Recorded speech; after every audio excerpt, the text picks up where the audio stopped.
Hello, welcome to What the Folk. That's right, your source for all the folkly wisdom of folklore and such, and the folkly things.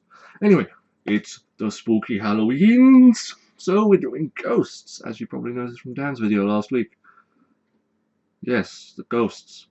So, I'm sure I have a black cat around here somewhere. I normally do. I have a lot of cats. Too many cats. Too many cats. Anyway, this week I have a medley of ghost stories for you from this book, Collected Folk Tales of Britain, by Catherine M. Briggs. You've probably seen it for a couple of weeks now in the background. These books I've been searching for a long time. These are basically the best collection of British folk tales you can find. They're great. Basically, they're just a collection from other sources.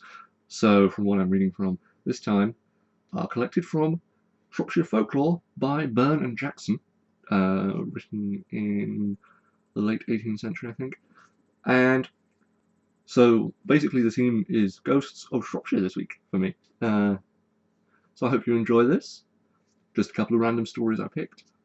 Enjoy!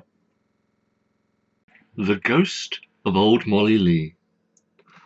Old Molly Lee, who used to sell milk at Burslem in the Staffordshire potteries, had the reputation of being a witch, and after her death it was commonly reported that she used to be seen about the streets with her milk pail on her head, wandering about and repeating, "Weight and measure, sold I never, water and milk sold I ever."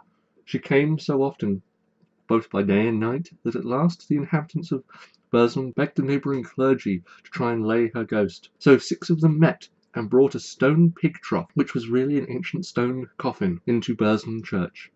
They prayed and prayed that her spirit might have rest from its torment, and at last they saw her hovering in the air up in the roof of the church, and as they continued to pray, the appearance came lower and lower, until it entered the pig trough itself, facing downwards. Then they lifted the trough and carried it to her grave in the churchyard, and so her ghost was laid. But 3 of the parsons died after the experience, and the other 3 were long before they recovered their full strength. The Ghostly Hand.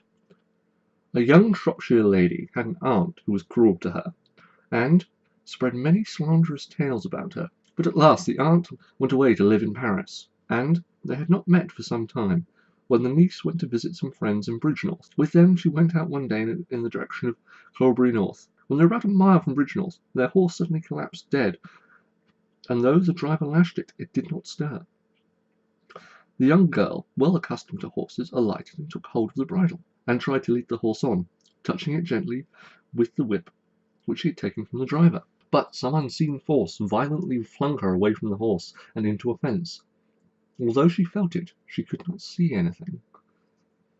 Then, slowly, an enormous hand and arm appeared, holding the horse's neck in its cruel grasp. No more of the figure appeared, and, as they all waited, transfixed with horror, they heard the clock from Bridgnorth Church strike 12. The huge hand slowly released its clasp, and faded from sight, and the terrified horse moved on.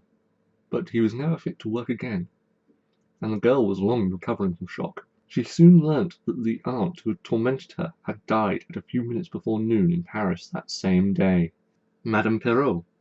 Long ago, no one could tell when, some or other of the many Madame Perrots, who have in turn reigned in the old family mansion at Chinwin, was an unloved and neglected wife. When her baby was born, so the story goes, her husband showed no anxiety for her safety, provided his child lived, and of being told of her extreme danger, only replied that one should lop the root to save the branch. Neither mother nor child survived. But after her husband had thus cruelly willed her death, Madame Perrot's spirit could find no rest. Night after night, exactly at 12 o'clock, she issued forth from the trap door in the roof of Chewin's old refectory, pulled down in 1864, and wandered through the parks and lanes in the direction of Edgemond, turning over as she passed it a large boulder stone by the side of the road belonging to Edgemond and Newport. Her favourite haunt was the steep, dark, high-banked lane, properly called Chenley Hill, but nearly as well known by its name as Madame Perrot's Hill.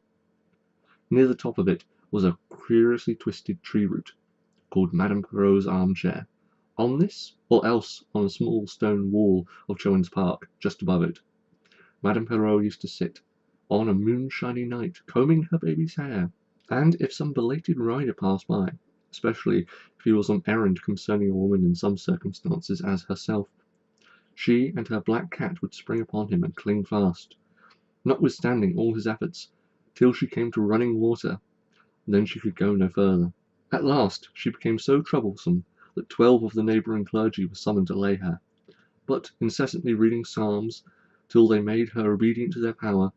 Mr. Foley, curate of Edmond, has the credit of having been the one to succeed in this, for he continued to read after all the others were exhausted. He died in 1816, aged 61, having been curate of Edmond for 29 years. He was much beloved and respected. The old folk in Edmond in my time still remembered him fondly, and still could tell many tales of his kindness to them as children.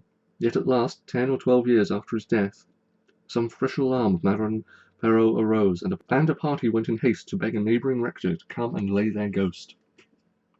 And to this day, Chedwood Hall, which some say was the starting point of the ghostly ramble, has the reputation of being haunted, and many a strong young groom or ploughboy still shrinks from the face of Madame Perrot's hill after dark. Okay, hope you enjoyed those. Those were 3 stories from Shropshire. Shropshire has a surprisingly high number of ghost stories, though British folklore as a whole has a lot of local ghost legends. Ranging from, as we had there, sort of the slighted one haunting the streets to the black dog, which is kind of more of a malevolent demon.